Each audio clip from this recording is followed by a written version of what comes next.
What's going on, YouTube? This is Jim Afanis, aka Viper Magic, and today I wanted to talk to you guys about the Xbox Games for Gold Live and the PlayStation Plus free offerings for June 2015. Now, I don't have an Xbox One yet, but I am very aware of what they've been doing, and I'm always curious because a couple of my friends do, and it's always kind of neat to compare who got what each month. Now, both services are really cool if you think about it, because, I mean, you're paying for the online subscription portion of it, and apparently both Sony and Microsoft feel that they cannot run their servers for free, so you're paying for that.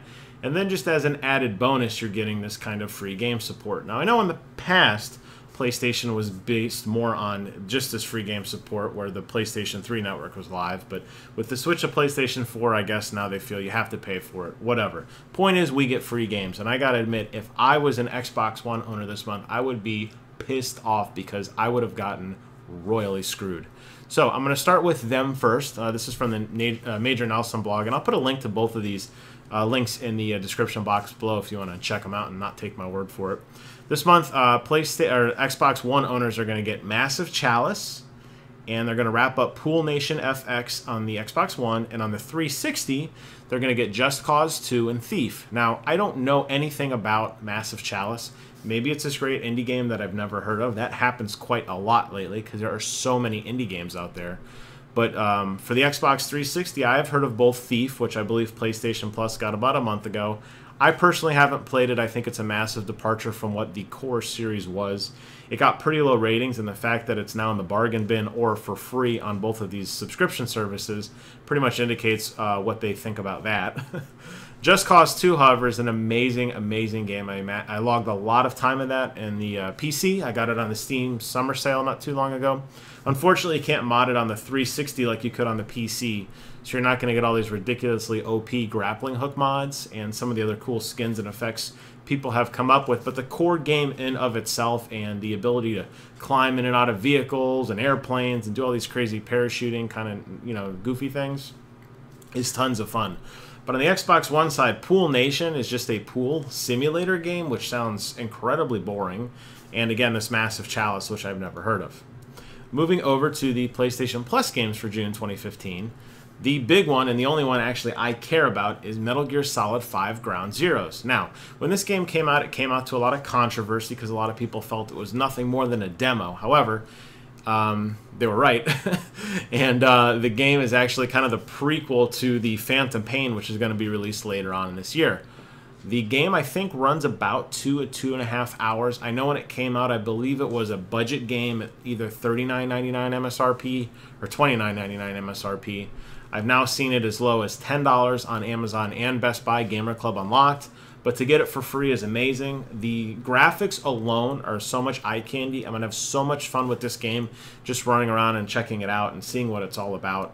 This is one of those games I would have eventually bought anyway, had the price come down a little bit more, because I know it really is just a demo. But I would suspect with all the news lately going on with Hideo Kojima departing from Konami and the disintegration of Konami and the Silent Hills joint venture with him and Del Toro, his stock's going up. So obviously a Metal Gear Solid game at this time is everybody's talking about it. So that's a great pickup. The other games I haven't heard of for PlayStation 4, they have Skulls of the Shogun, which is a bona fide edition. It looks some kind of turn-based strategy game. I'm just reading from the site here. Super Exploding Zoo, which another looks like some sort of tower defense game, maybe. I don't know. A lot of indies. That's all I could say. I never heard of them. Then Futurium, EP Deluxe, and that's your 4 PlayStation 4 games. I have heard of the other PlayStation 3 games. Cloudberry Kingdom I have heard of, and Call of Juarez Gunslinger, which Call of Juarez looks like a pretty interesting game, and I've heard about that one before, but the rest are complete indies on the Xbox One side, other than the 2 Xbox One games, rather, I've never heard of, and the 360 games I have. So, again, if I was a Xbox owner this month, I wouldn't be too happy. The last couple months, I gotta say, haven't been that great when I compare notes to what my buddies have gotten. It seems like a lot of these really obscure indie games that just don't seem to last, and the quantity just isn't there. Now, obviously, with the PlayStation service, it is not as robust as Xbox Live. I think we all can agree the party system isn't as great. Invitations aren't as great. The 360 used to have the beacon system, which I'm sure carried over to Xbox One. all in all, Xbox One's their store, their interface is just cleaner and nicer. So I guess in a sense you're paying for that, and that's why you don't get as many games. But the truth is what PlayStation 4 does in terms of online invitations and partying and that sort of thing is adequate, and it works okay. So I would rather have a subpar interface system in exchange for more games. I'm not sitting around all the time on my PS4 just navigating through menus. I'm playing Destiny, or I'm playing Mortal Kombat. I'm jumping into the action, and all that other stuff is just as an aside, and if I get it graded, if not, great. That's the only justification I could think as to why month after month after month Xbox One and Xbox 360 owners get the shaft when PlayStation owners don't. And obviously PlayStation is supporting both the PlayStation 4, the PlayStation 3, and the PlayStation Vita. So this particular month with the cross-play, PlayStation 4 owners are getting 4 titles, which is amazing. I believe last month we got 5. I mean, I can't keep up with these games anymore, and to be honest with you, I don't even download a lot of them, or I'll look at them very briefly, and if they don't just wow me, I blow past them. I'm still chipping away at Guacamelee, which was a great pickup last month, by the way.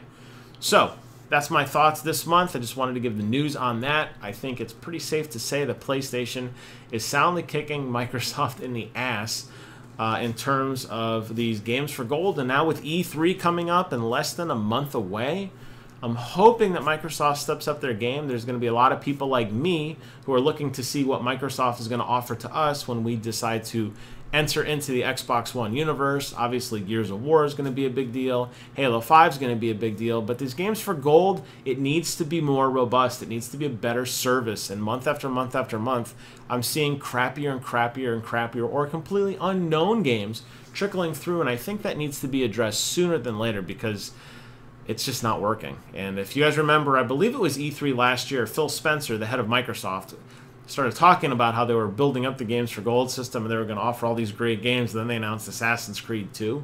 And I was like, what? Old game. Anyways, I'm going to shut up for now. I want to thank you guys for watching. Please do me a favor. Comment, rate, subscribe. Let me know what you guys think about both the PlayStation Plus and the Games for Gold offering this month. And until next time, I will see you guys on the other side.